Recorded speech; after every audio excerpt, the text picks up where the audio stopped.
प्यारे बच्चों ध्यान दीजिए। आज एक्सरसाइज 8.1 त्रिकोणमिति के कुछ क्वेश्चंस हम यहाँ पे आप लोगों के लिए वीडियो देने जा रहे हैं। तो इस वीडियो को देखिए। दिया हुआ पहला question, in triangle ABC right angle at B, AB equal to 24 centimetre और BC आपका दिया हुआ देखिए 7 सेंटीमीटर दिया हुआ है। ठीक, अब हमें इसमें डिटरमाइन करने हैं क्या चीज़, साइन A कॉस A और दूसरा पार्ट है साइन C कॉस C। इस पे हमें वैल्यू इसकी फाइंड करनी है। तो देखिए सबसे पहले हमने एक राइट एंगल ट्रायंगल यहाँ हमने बना दिया है जिसमें B पर राइट एंगल है। यहाँ पे उन्होंने कहा है कि राइट एंगल एट B पर है, तो B पर राइट एंगल है। इस प्रकार से हम यहाँ पे देखिए सबसे पहले आपको एक चीज़ ध्यान रखना होगा कि देखिए साइन का जो होता है लंब बटे कर्ण होता है, कॉस का आधार बटे कर्ण, टैन का लंब बटे आधार होता है। और इसमें देखिए जैसे उल्टा, अगर साइन को उल्टा करते हैं कॉसेक, तो कॉसेक का क्या होगा, कॉस अपॉन एल हो जाएगा, उल्टा कर देंगे यानी कर्ण बटे लंब। अब कॉस को उल्टा सेक होगा जिसमें कर्ण बटे आधार हो जाएगा, टैन को उल्टा कॉट होगा जो आधार बटे लंब हो जाएगा। ठीक, इसी तरह से आपके देखिए साइन में इसमें दिया है तो जो लंब होता है उसको इंग्लिश में परपेंडिकुलर कहते हैं, बेस को, आधार को बेस और परपेंडिकुलर को फिर वही पी। हाइपोटेन्यूज को देखिए एस से यानी कर्ण ये हो गया, ये भी आपका हाइपोटेन्यूज है, ये बेस होता है। तो इसके अकॉर्डिंग हम पता लगा लेते हैं, अगर साइन हो तो लंब बटे कर्ण लिख लेंगे, कॉस होगा तो आधार बटे कर्ण हम करेंगे, टैन होगा तो लंब बटे आधार होगा। तो ये हमें याद होना चाहिए, ये याद है तो बहुत आसानी से हम वैल्यू निकाल सकते हैं। ठीक, जैसे अब देखिए साइन आपको कितना दिया है A, तो लंब बटे कर्ण मतलब P परपेंडिकुलर बाई हाइपोटेन्यूज मालूम है। तो देखिए यहाँ पे ये बेस होता है, ये परपेंडिकुलर है और ये हाइपोटेन्यूज होता है। तो इस तरह से आप ध्यान दीजिए, जब ये ट्रायंगल बनता है अगर ये राइट एंगल होगा तो यहाँ पर जो पड़ी पाई होती है वो आधार होता है यानी बेस होता है, और जो स्टैंड होती है वो परपेंडिकुलर, ये हाइपोटेन्यूज होता है। ठीक, तो इस तरह से ये फार्मूले याद होना चाहिए, ये अगर याद है तो आराम से कर लेंगे। ठीक, तो यहाँ पर सबसे पहले देखिए आपका AB कितना दिया हुआ है 24 सेंटीमीटर, BC आपका दिया हुआ 7 सेंटीमीटर। तो हमें यहाँ पर देखिए हाइपोटेन्यूज फाइंड करनी होगी यानी कर्ण निकालना होगा। तो सबसे पहले हम यहाँ पे कर्ण फाइंड करते हैं। तो AC square equal to AB square plus BC square. ठीक, अब AC आपका कर्ण हो गया, AB आपका दिया हुआ आधार और BC आपका लंब हो गया। तो AC आपको नहीं मालूम है। ठीक, तो AB आप देख लीजिए यहाँ पर दिया हुआ 24 का होल स्क्वायर और BC आपका दिया है 7 का होल स्क्वायर, ये हो जाएगा 576 प्लस 49, इसको जोड़ेंगे तो 625 हो गया। अब इसका हम रूट स्क्वायर फाइंड कर लेंगे। तो देखिए स्क्वायर जब फाइंड करेंगे तो ये हो जाएगा 625 का आपका हो जाएगा 25। इसका निकालने का तरीका ये भी है, 625 अगर निकालते हैं तो इसका एलसीएम निकाल लीजिए। 5 1 जा 5, 5 2 जा 10, 5 5 जा 25, 5 2 जैन 5 5 जा 25, फिर 5 से 5 5 जा 25 5। तो यहाँ पेयर बनाया जाता है। तो देखिए ये एक ले लेते हैं इसमें से एक, और इन दोनों का इंटू कर लीजिए तो आपका कितना आ जाएगा 25, ये आपका निकल गया। तो देखिए इस जगह पर हम इसको पुटअप कर लेते हैं। ठीक, इतना सेंटीमीटर हो गया। अब इसके बाद हमारी तीनों साइडें आपको मिल गई हैं।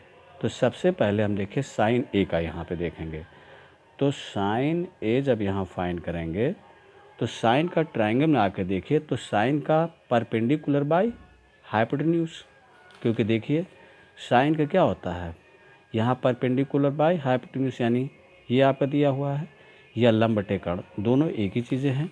तो देखिए साइन का लंब बटे कर्ण जब लिखेंगे तो 7 कितना हो जाएगा 25, ये आपका निकल गया। अब कॉस का निकालना है आपको, तो देखिए कॉस ए आपका दिया है, तो ए ही यहीं से हमें देखना, यही आपका बेस हो गया। तो कॉस का होता है, क्या होता है, कॉस का बेस बाय हाइपोटेन्यूज या आधार बटे कर्ण होता है। ठीक, तो इसके अकॉर्डिंग देखिए इसमें यहाँ हम लिख देते हैं 24/25। ठीक, अब ये आपका पहला हो गया। अब पहला हो गया यहाँ पे, ये दूसरा इक्वेशन आपको यहाँ करना है। तो साइन सी देखिए, जब साइन सी निकालेंगे तो हम अब इधर यहाँ पे आ गए, ठीक है, सी के बगल में, इस कोण के बगल में। तो जहाँ पे एंगल पूछता है उसके बगल में जाएंगे तो वही आधार हो जाएगा। अब ये यहाँ से हमने हटा दिया, तो अब आधार ये हो जाएगा, तो ये परपेंडिकुलर और ये हाइपोटेन्यूज हो जाएगा। आधार ये हो गया तो ये लंब, ये कर्ण हो जाएगा। तो साइन सी का क्या हो गया 24/25। इसी तरह से आप किसका निकालेंगे, कॉस सी का। तो कॉस सी जब निकालेंगे फिर भी नहीं रहेंगे, तो ये आपका आधार हो गया, ये लंब, ये कर्ण हो जाएगा। तो फिर यहाँ पे कॉस का क्या होता है, कॉस का आप देखिए, कॉस का आधार बटे कर्ण होता है। तो यहाँ आधार आपका 7 दिया हुआ है और ये 25। तो देखिए इस तरह से ये हमने आराम से इसको निकाल लिया है। तो इसमें जो है, जब आप इसको फार्मूले को अगर मालूम है तो आराम से इसको निकाल सकते हैं। अब इसी में देखिए अगला क्वेश्चन आपको जो दिया होगा वो उसको हम सॉल्व करेंगे। तो इसमें दिया हुआ है कि एक, देखिए अगला इसमें दिया हुआ है कि इन द फिगर, ये आपका एक फिगर है, क्वेश्चन नंबर 2। तो यहाँ पे एक आपका ट्रायंगल दिया हुआ है इस तरह से, देखिए। तो इसमें ये P दिया है, ये Q हो गया और ये R हो गया। Q पर राइट एंगल बनाना है, ये 90 दिया हुआ है।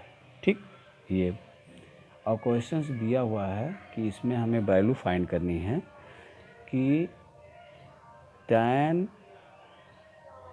P माइनस कॉट R, इसकी वैल्यू हमें फाइंड करना है।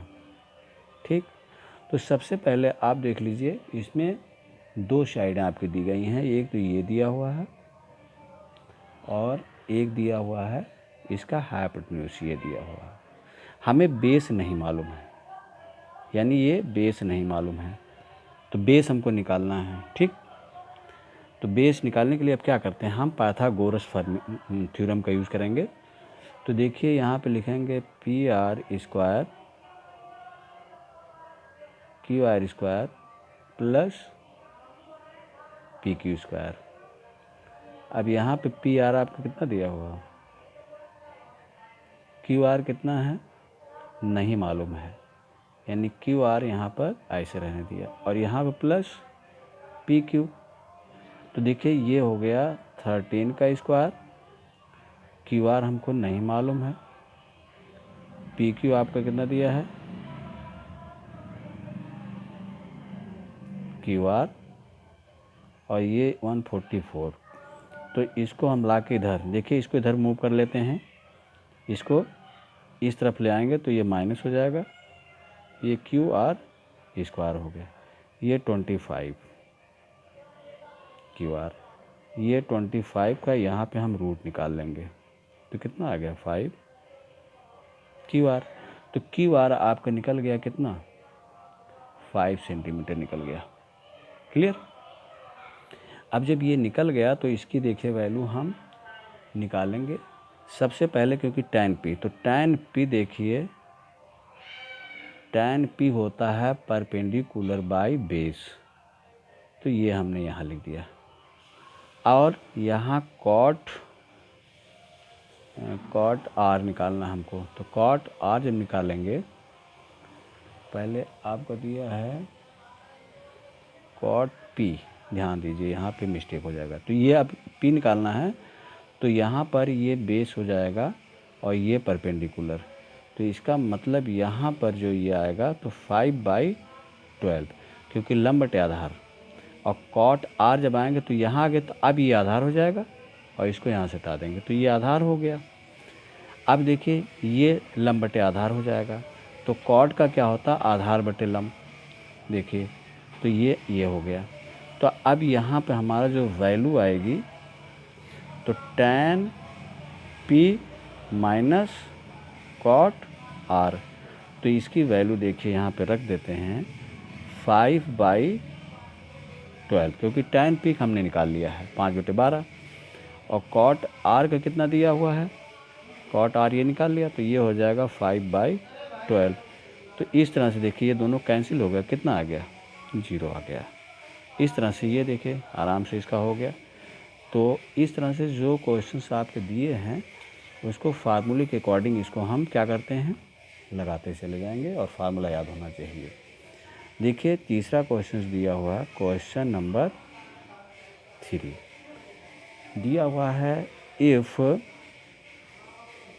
साइन ए इक्वल टू 3/4, तो कह रहे हैं कि calculate cos A and tan ए।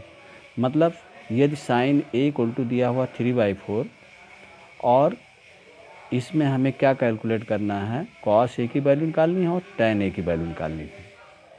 ठीक, तो देखिए साइन जब यहाँ दिया हुआ है तो सॉल्यूशन में जब आएंगे,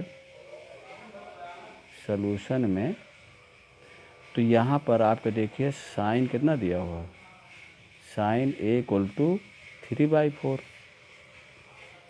अब यहाँ पे इसका मतलब साइन का क्या होता है, परपेंडिकुलर बाय हाइपोटेन्यूज, यानी क्या दिया है, परपेंडिकुलर बाय हाइपोटेन्यूज, ये मालूम हो गया हमको।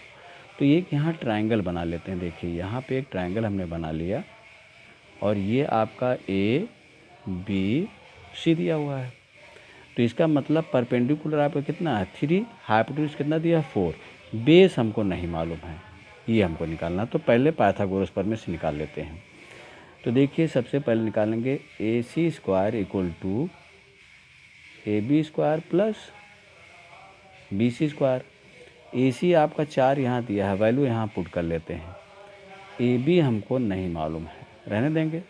BC आपको कितना दिया है 3, तो ये हो गया 16 और ये AB स्क्वायर हो गया, यहाँ पर 9 होगा। इसको मूव कर लेते हैं इधर तक। तो देखिए AB स्क्वायर, तो ये हो गया 7, इस तरह जिसका रूट हमारा 7 ही आएगा। ये हमारा रूट 7 मालूम हो गया। ठीक, अब रूट 7 हमारा जब मालूम हो गया तो अब हम यहाँ पे आराम से देखिए सारी साइडें आपको मालूम हो गई।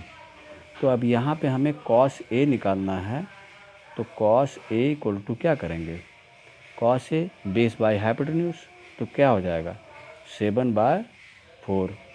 अब tan ए का निकालना है हमको, तो tan ए होता है परपेंडिकुलर बाय बेस, तो 3/7 रूट 7। तो इस तरह से देखिए वैल्यू कितने आसानी से निकल जा रहे हैं। अब यहाँ पर जो है मेन इसके जो फार्मूले हैं जो आपका बार बार दिखा रहे हैं, ये चीज़ आपको अच्छी तरह से याद होगा। तो इसी के अनुसार इसमें हम वैल्यू इसकी पुट कर सकते हैं, निकाल सकते हैं। तो इस तरह से ये सारे क्वेश्चंस आपके हो जाएंगे। जैसे मान लीजिए कि आपको कोई क्वेश्चंस और दिया हुआ है इस तरह का, जैसे मान लीजिए कि आपका दिया हुआ है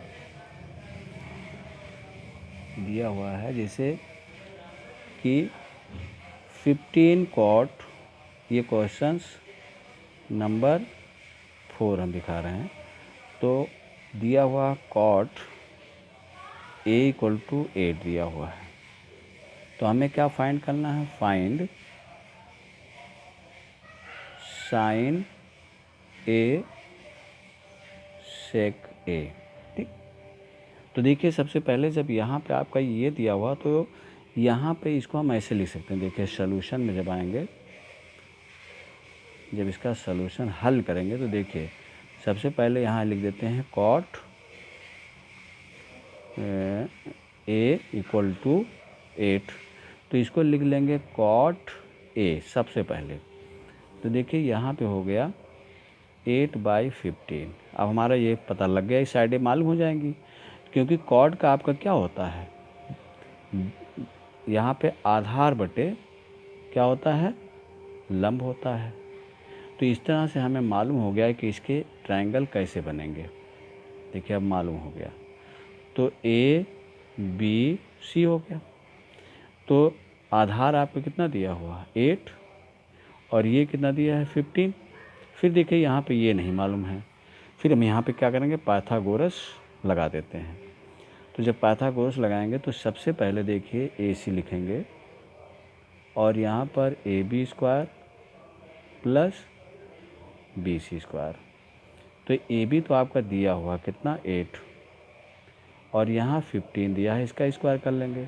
तो इसका स्क्वायर कितना होगा, 64, और ये हो जाएगा 225, जिसको हम ऐड करेंगे तो ये 289 हो जाएगा, जिसका वर्गमूल हम यहाँ निकाल लेते हैं। तो इसका वर्गमूल तो आपका 17 हो जाएगा। ठीक, अब ये 17 हो गया। अब यहाँ पे इसको हमने रख दिया, वैल्यू पुट हो गई। तो आपको साइन ए की वैल्यू निकालनी है। तो देखिए sine A equal to perpendicular by hypotenuse, ये लिख दिया। और इसके बाद आपका दिया हुआ सेक ए, यानी सेक ए निकालना है। तो सेक ए तो कॉस का उल्टा होता है। तो यहाँ पर देखिए सेक का क्या हो जाएगा, कर्ण बटे आधार। कॉस का आधार बटे कर्ण हुआ तो सेक का कर्ण बटे आधार हो जाएगा उल्टा। तो यहाँ पर सेक ए का आपके निकालेंगे तो कर्ण बटे आधार, ये हो गया। इस तरह से ये वैल्यू हमको मालूम हो गई। ठीक, ये वैल्यू हमने निकाल ली। तो इस तरह से ये आपके क्वेश्चंस बहुत आसान है, बस थोड़ा सा फार्मूला याद रखें। एक क्वेश्चंस आपका जो दिया हुआ है, क्वेश्चन नंबर ये हम 6 देखते हैं। तो इसमें दिया हुआ है कि if cot theta equal to कितना दिया, 7/8, ये दिया हुआ है। इसे इवैल्यूएट करना है। तो ये हो जाएगा, देखिए कितना करना है। पहला क्वेश्चन यहाँ दिया है 1 प्लस साइन थीटा, और ये 1 minus sine theta, 1 plus cos theta, 1 minus cos theta. तो इसके थ्रू हम वैल्यू में इसमें रख करके हमें इसका सलूशन फाइंड करना है। तो देखिए सलूशन करें तो देखिए यहाँ पर 1 plus sine theta, 1 minus sine theta, 1 plus cos theta, 1 minus cos theta. तो सबसे पहले देखिए यहाँ पे हम ट्रायंगल बना लेते हैं इसमें। तो थीटा दिया हो तो थीटा यहीं पे डिनोट करेंगे, और ये ए बी सी कर लेते हैं। ठीक, तो अब यहाँ पर वैल्यू क्या दी है, आधार आपका 7 दिया हुआ बेस, और ये आपका 8 दिया हुआ है। तो अब देखिए इसके अकॉर्डिंग हम क्या करेंगे, यहाँ पर पहले हम निकाल लेते हैं कर्ण A C square equal to A B square plus B C square. A C हमको नहीं मालूम है, ए बी कितना दिया है, 7 का स्क्वायर प्लस ये 8 का स्क्वायर, ये 49 हो गया, और ये 64 हो गया। ठीक, दोनों को ऐड करेंगे तो ये हो जाएगा 9 4 13 10 और 1 11, जिसका रूट स्क्वायर अगर फाइंड करने तो इसका तो निकल पाएगा नहीं, तो इसे रूट 130 हमने कर दिया। तो ये वैल्यू आपकी मालूम हो गई। देखिए 1, ये तीनों साइडें आपको मालूम हो गई। तो यहाँ पर अब देखिए हमें इसमें वैल्यू रखनी है। तो सबसे पहले देखिए 1 plus sine theta 1 minus sine theta और 1 plus cos theta 1 minus cos theta. तो इसका फार्मूला हम क्या करते हैं, एक बार प्लस एक बार माइनस, तो ए स्क्वायर माइनस बी स्क्वायर वाला फार्मूला यहाँ पे हम रख दें, कोई दिक्कत नहीं है। तो देखिए sine square theta upon 1 square minus cos square theta हो गई। तो यहाँ पे एक बार प्लस एक बार माइनस, यहाँ पे प्लस और माइनस का हमने फार्मूला बना लिया। तो देखिए 1 का स्क्वायर करेंगे तो वही रह जाएगा, ये साइन स्क्वायर और ये 1 माइनस कॉस स्क्वायर थीटा हो गया। अब देखिए इसके अकॉर्डिंग हम क्या करेंगे, यहाँ पे हम वैल्यू निकाल लेते हैं। पहले साइन थीटा का निकालें तो साइन थीटा लंब बटे कर्ण कितना आएगा 8/, और कॉस थीटा का कितना हो जाएगा आधार बटे कर्ण, है ना। तो ये यहाँ पे हमने ये रख दिया। अब इन्हीं दोनों वैल्यू को देखिए, इन दोनों को हम वैल्यू उठा के यहाँ पुट करेंगे। तो देखिए 1 माइनस इसके जगह पर कितना 8/, इतना रख दिया इसका होल स्क्वायर, और यहाँ पर ये हो जाएगा 7/1 अपॉन 130 का होल स्क्वायर। तो यहाँ पर देखिए ये हो गया। अब यहाँ जब स्क्वायर करेंगे तो ये 64 हो जाएगा ये, लेकिन इसका रूट हट जाएगा। और इसी तरह से इसका जब करेंगे तो देखिए इसका तो 49 हो जाएगा और ये 113 हो गया। यहाँ पे क्या करेंगे एलसीएम ले लेंगे, तो देखिए कितना हो जाएगा 1 इसके नीचे 1 भी ले सकते हो, कोई दिक्कत नहीं। इसको इधर कर दें, इसको इधर क्रॉस लेकर के, तो ये 64 हो गया और नीचे 113 रह जाएगा। यहाँ देखिए जब इसको करेंगे तो 113 माइनस 49 और ये इतना हो गया। देखिए ये दोनों इक्वल हैं तो कट जाएगा। अब बचा क्या, देखिए इसमें से घटाएंगे, 13 से 9 गया, 13 से 4 गया तो कितना हो जाएगा 9, और 10 से 6 गया 4।